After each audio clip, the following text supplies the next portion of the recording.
জিসানের জন্য একটা গিফট নিয়ে আসছি। জিসান, জি মামি, তোমার জন্য একটা গিফট নিয়ে আসছি। দেখি। ওয়াও মামি, ড্রয়িং, ওয়াও, থ্যাংক ইউ মামি।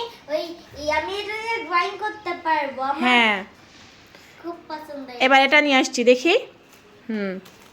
এটা দিয়ে ড্রয়িং করবা। খুলো, খুলে দেখো কেমন।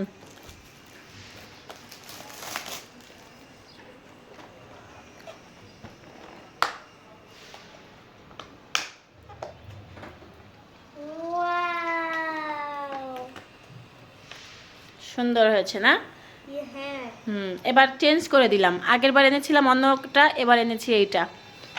এবার হচ্ছে 36টা কালার, আর আগের বারটা ছিল 100 কালার। খুশি হয়েছো? হ্যাঁ। এদিকে তাকায় বলো, খুশি হয়েছো? হ্যাঁ। Good boy. বেশি বেশি ভালোভাবে পড়াশোনা করবা, ঠিক আছে?